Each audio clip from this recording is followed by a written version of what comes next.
Hey everybody, it's Sergio with the RideShare Guy. Welcome to another episode of Behind the Wheel. Today I'm joined by Marty from South Florida, as you guys can see.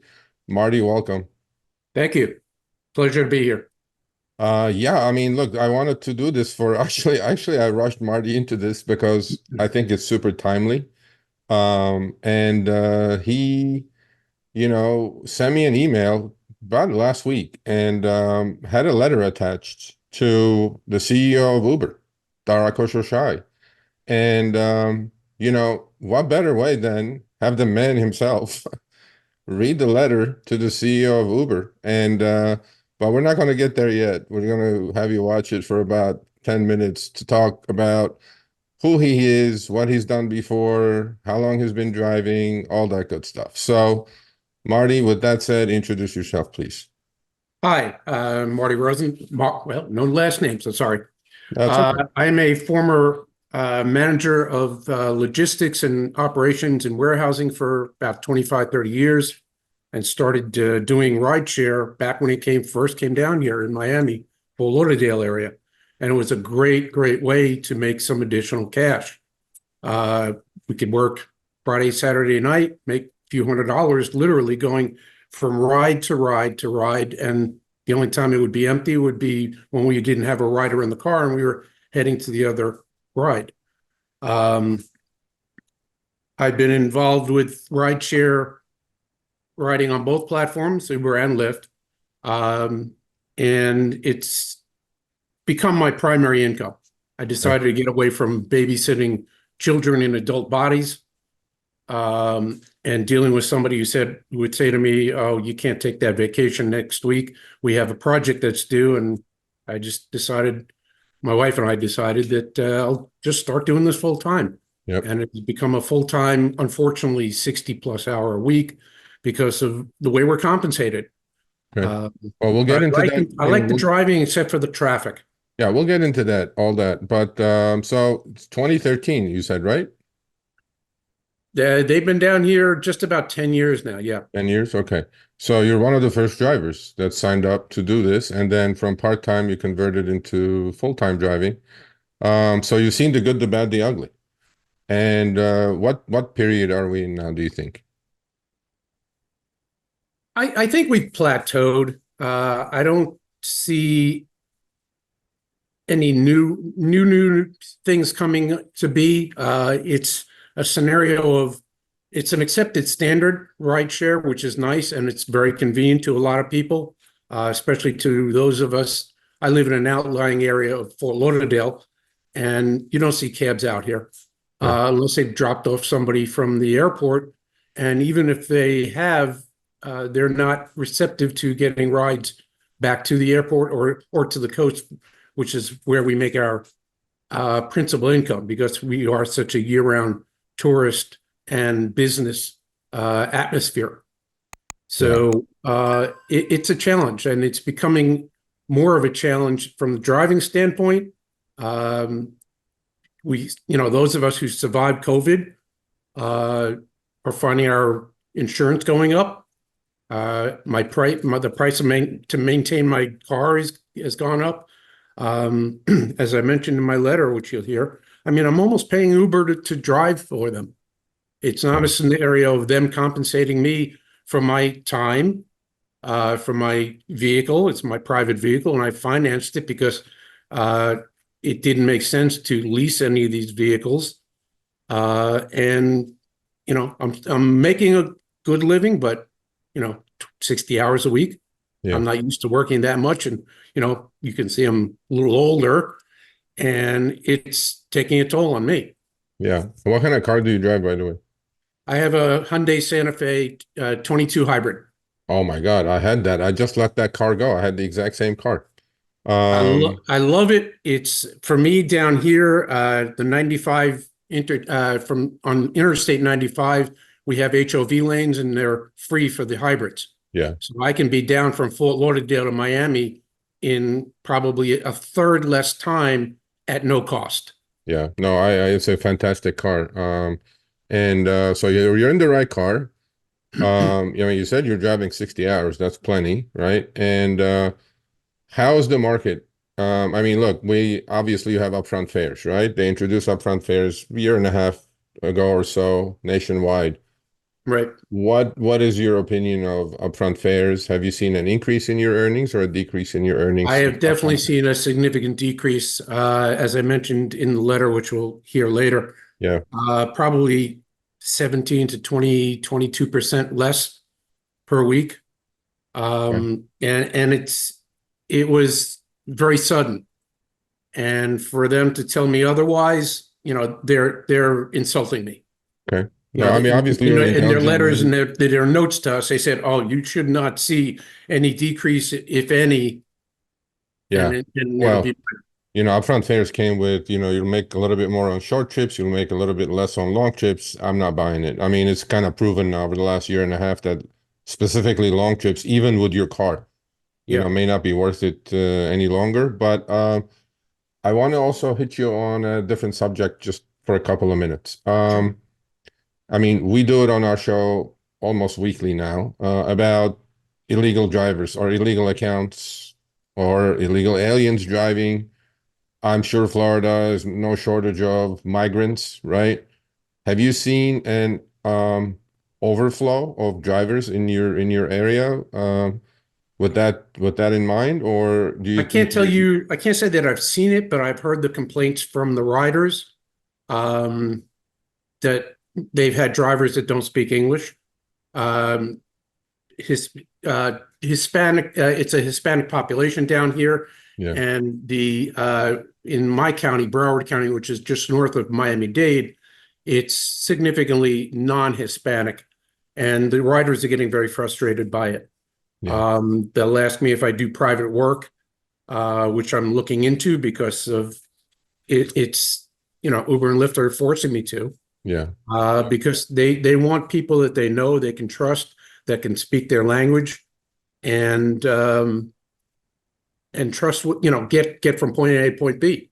yeah, Down here, Miami-Dade County, south of me, it's a circus. yeah. I mean, Nobody abides by traffic rules. They do what they want, and it's you take your life in your hands every single day that you're driving down there.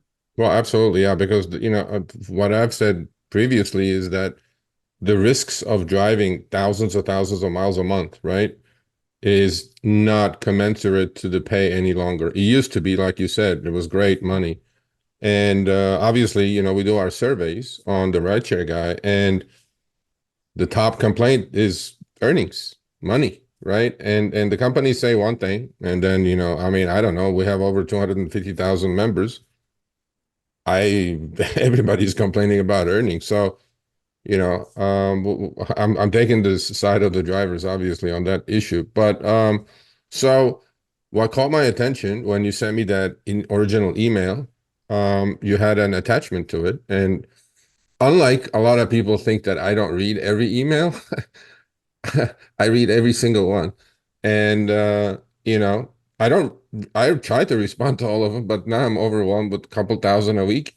So, but yours, every You caught attachment I on like open. Harry did. Yeah, no, let's not go there.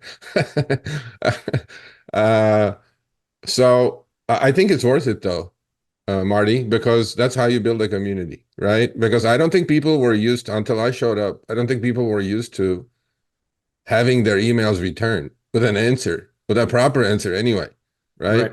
And now that they're doing it, they go like, okay, there's somebody that cares, right? Somebody's listening at least to what I'm trying to say here. So, I looked at the attachment and I'm going like, here comes another complaint box. Then I read it again. Then I go, wait a minute, wait a minute. There's a little bit more into this than just your usual complaining, you know, we call it CDU member, Complaining Drivers United. Yeah. So I'm like, no, I think this is a little bit more than that. So fully well knowing Uber watches every single one of these things. Okay. So I go, you know what? You mentioned that you sent a letter to the CEO's office and to multiple people. And I'm pretty sure it went to the round file, if even if it got there. But yeah, I think it's worthy to have our audience listen to your, I'm not going to call it a rant. I think it's just reality more than anything else. And so with it is that, reality. Yeah. yeah, with that, I'm going to shut up and have you read your letter to Mr. Koshasha. Sure. And it was said in a positive way because, as I said before, I'm looking to continue driving. It's an alternative to me. It's a good resource. It gives me the flexibility, which is one of the perks. And, I would like to see them listen to us a little bit. Yeah. So as I stated, Mr. Dara Shahi, and I apologize if I'm misspelling saying your name. Sir, I really hope this makes it to your desk because there are things that either you are not informed about, or as I hope not, you're totally ignoring as it relates to the company's foundation, we the drivers. Rideshare is an amazing concept. It is ultra convenient to people in outlying areas such as where I live. And it's not one of those smelly, disgusting, held together by tape, not taking credit card transportation devices called a cab. The apps, when working properly, and we can discuss that forever, helps even the simplest minded driver and a rider to make money and get from point A to point B. But that's not why I'm writing to you. I'm writing to you to wake you up. You were recently quoted in a Wall Street Journal article by Pratika Rana as blaming the reduction of drivers on COVID. While this may be true of a small percentage of the loss, the real truth is how we are compensated and the difficulties of using the app. To put it bluntly, compensation sucks. When rideshare came to the South Florida region, it was amazing to drive. As a part-time driver, I went from ride to ride to ride, never having an empty car, but for the time it took to drive to the next pickup. I would make several $100s in a few hours. Then Uber, as a competition, then Uber, as well as the competition, started cutting our compensation under the ruse of attracting more customers. They did this several times over the years. It's now 9+ years that rideshare has been part of our lives down here, and I would say that rideshare has attracted as many customers as it will at this point. Yes, maybe a few people join every day, but it's minuscule. It's time to stop lying to the drivers and return us to a reasonable and sustainable compensation plan, not the less than slave wages you are compensating us with, considering all that we have to do and pay to stay on the road. This recent all-out change to upfront pricing has cost me 17 to 20% of my weekly gross on average. If anyone is telling you otherwise, they are lying to you, they're lying to themselves, and ultimately to us, the drivers. Aside from the many changes that could be made to make the app more rider and driver friendly, we have to contend with mounting traffic, more rude and disgusting riders, and again, less pay due to higher gas costs. How about a language match of driver to rider, both speaking the same language?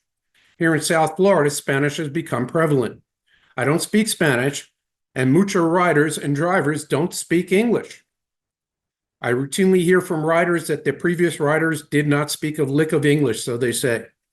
A simple algorithm could change that and make both participants on the ride happier. Alterations to the navigation system to stop annoying repetitive instructions to make the same turn also needs to occur, as well as removing the recently added important instructions. It's an instruction, it's a turn, big deal. I have a list of 25 changes and growing that Uber should make. Number one on that list is compensation, but the list includes app changes that we need, not that some desk jockey or IT person thinks we need. Not ridiculous flashing flags to tell us a street name or a more cost-efficient route, which usually is not. We can tell you because we drive. Your 1 month stint behind the wheel was nothing. As I was taught, you have a complaint, back it up with a resolution or solution. Here's what I suggest. Have an in-person roundtable of some 25 to 30 full-time and part-time drivers from around the nation, myself included, to sit and talk to you, your chief IT person, and the people involved in dropping drivers from the platform. Listen to us for 2 or 3 days. Listen to us. We are the foundation of your company. Help us to help Uber. That's it. I mean, I'm being nice Um, about it. no, no, it's well written and well said. And So let's talk a little bit about, I mean, you only mentioned a few things. You said 25.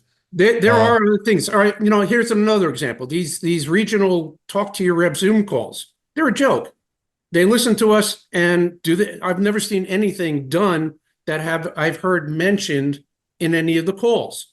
yeah, So stop placating us with these ridiculous uh, Zoom calls that are meaningless, and they give us 5 minutes, and essentially it's 5 minutes of complaining from yeah. all the drivers. Do, I know a do, lot of drivers who have quit, are you talking and about mostly it's because of the Uber Crew, right? dollars. You're talking about Uber Crew? Yeah, Yeah, that's I tried it the first and second time. I signed up and listened on the third time they did it most recently, and nothing's changed. waste of And time. they're foolish to think that we believe that it's going to change. Yeah. Well, And I I used to think, enjoy driving, but it's left me. yeah. What else? I mean, can you give me a couple other things, couple other nuggets out of your Sure. 25 bag of list bag list? Um, we here in South Florida, we have a lot of gated communities, Okay. and we'll get up to the gate, and all we have is first name. We don't see a last name, and you have to go through the directory and try to find out where, oh, I got Marty for a pick. Okay, let's get some information here. Early in the morning, they're trying to get a ride to the airport. Their phone is on silent or on note, on silent in some way, shape, or form, and they don't see that we're texting them, "Hey, I need a gate code," or "What is your last name so I can get buzzed in." I sit at the gate and I can't get close enough to the house because we can't get in the gate. I can't get credit for arriving. Yeah. After 5 minutes, I have to cancel it. I don't get credit as the rider is a no-show because they don't answer their gate. Yeah. I mean, That's a so, big frustration here. I can see, I can hear your frustration, and I agree with most of it. I mean, but let's talk a couple of. I asked this question to pretty much everyone, and give me two things you really like about rideshare as it stands today, and give me a couple things that you dislike about rideshare. Obviously, you're still doing it, so there is a positive there. The positive is the flexibility. I've had some surgeries done over the last 5 years, and I can take 4, 5, 6 weeks off and not worry about coming back on the road because I have to requalify or do whatever I have to do. Yeah. Or I have an elderly parent that I used to take to the doctor. I could do it any day that she had it, the appointment. I could do whatever I needed to do in the daylight hours because that's my choice to drive during the day and not at night. Um, it's that flexibility. The immediate compensation is a help. Fortunately, I don't need it. I usually take my pay at the end of the week when I finish driving for the week, but that's a big help to have, for my $1.25 or 85 cents for Lyft, I get my money right in the bank. Yep. Okay. And give me a couple of things you dislike about it. Compensation. So compensation number one, number two is compensation or C number one. Yeah, see number one and repeat. Okay. Well, let's talk a little And bit I about. what Oh, I, hold what I on. also think Marty, one hold of the on, other hold on, ones. hold on. Oh, let's talk about compensation. Okay. So give me an idea. We don't need exact numbers, but give me an idea of you said you drive 60 hours. I'm assuming that's 60 online hours, or is it 60 active hours, like you're literally driving somebody? More or less online, more or less online. Yeah, Okay. And so give me like last couple of weeks. What was your gross for the last couple of weeks? probably around 1250 to 1400 Well, 50. That's before expenses, obviously, right? before expenses. Yeah, Yeah. So you're about 22 bucks an hour-ish or somewhere in that yeah, range. somewhere in that 22 to $24 range. Yeah. What kind of driver are you, by the way? Do you accept everything? Do you cherry pick, or No, are you a hybrid? no. I don't want to reveal what I do here because Okay. All if right. they're listening, they're not going to be happy. Okay, fine. I will say Well, that good. I don't accept any of these ridiculous $2.61 fares that they're throwing at me, which I think I sent you a couple copies of Yeah. for 10 or 12 or 15 minutes. By the time you're done with it for 261, stop insulting me. Yeah. No, that's just absolutely beyond insulting, right? I mean, I get the same thing in LA. I got to put a human in my car for $2 for less than a pack of gum. I'm like, no, Yeah. that's not going to work. But then there are enough fools out there. know what I'm saying? There are enough fools out there. They're doing it. I don't know why they're Somehow they're doing it, but doing it, good for them. I'm happy for them, but I have a $50,000 car that I'm paying off, that require tires that I bought new tires for it recently. My jaw hit the floor several times yep, to put the on a good price. set of tires ran me almost $1,200. Yep, the price And has they were gone up talking on about some other everything. ones that ran 16, Yeah, the price has gone up on everything, right? On everything. maintenance, tires, wear and tear, obviously, Cabin depreciation, all that we filters do. with a Hyundai, as you might know, Hyundai has an exclusivity on their parts Yeah, for 3 years. yeah, I have to buy my cabin filters, which I change regularly from Hyundai yeah, at $36 a piece. And that's absolutely. Yeah. almost every 5 weeks. Yep, I agree. We read your letter, and this is definitely going to be seen by Uber, I'm pretty sure. Compensation is the key. So let's compare your compensation to before upfront tears. You said 17 to 20%. So I'm assuming you were at 23 or 24 to 28 range before? Per hour, yeah. Some Okay. in that range, yeah. Okay. And obviously when you started it was much higher. But um, you know, outside compensation, when we do our surveys, obviously safety is number two in our list of goodies or complaints. Mhm. And unjust deactivation is another one. And obviously support, right? Those four areas, I haven't seen any improvement, to be perfectly honest with No, you. and I've seen people who have 4.0 ratings. If they have a 4.0 rating and they've got 100 rides or plus, they're obviously doing something wrong. Whether it's, I don't expect a tip every time, but it would be nice considering we're a service. Just like I tell people, I have a little sheet in my car. Maybe I'll send you a copy of it. It tells people, we're a service too. Just like your barber or your nail salon, you tip them. How about tipping us? Yeah, Um, and the way they don't, I don't think there's any accountability with the riders. I yeah, mean, some people get in and they smell like last week, yeah, and I'll one star them, but there are other drivers who are getting them and they do nothing. Send an email, or if they're late on a regular basis. I get most of my riders take me to at least 3 minutes, and I rate them as late. yeah, All right, that's the reality of it. You know where I am. yeah, I've sent you a text that I've arrived, which I do for every single rider, yeah, so they know I'm there. Don't tell me, oh, I need 2 more minutes. Come on. You've been doing this long enough. You should know to have respect for the driver who's using their car, their time to take you where you need to be yeah. reliably. Yeah, I agree. And we have a couple more minutes, and then it doesn't have to be about rideshare in general. Mhm. But then let me ask you this. I mean, do you have a plan B? How much longer are you going to drive? I mean, look, you're still driving, right? I mean, yes, compensation is bad, but then you're still doing it, and nobody's I'm putting making a it gun to work. your head to do it. So, Yeah. but I'm saying you enjoy driving, but then you just want it to be more enjoyable, just make some more money out of it. And how much longer do you think you're going to be doing this? I mean, you've been at it for 10 years, so I've been doing this full time for 4 years. 4 years. Um, Part time, the balance, but I would anticipate. Look, I'll be honest. I'm 66. Okay. 3, 4 more years, maybe, Okay. and maybe just not doing it as many hours. Okay. But one of the other perks that I enjoy about this scenario is the people I meet.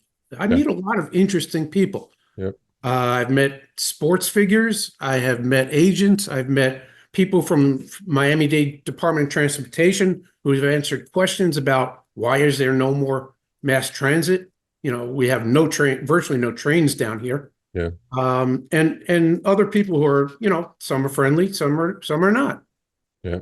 No, I I deal with agree. it. And so in finishing, give us some advice. You said you're 66, so you've lived a life and you've seen a lot, you've experienced a lot.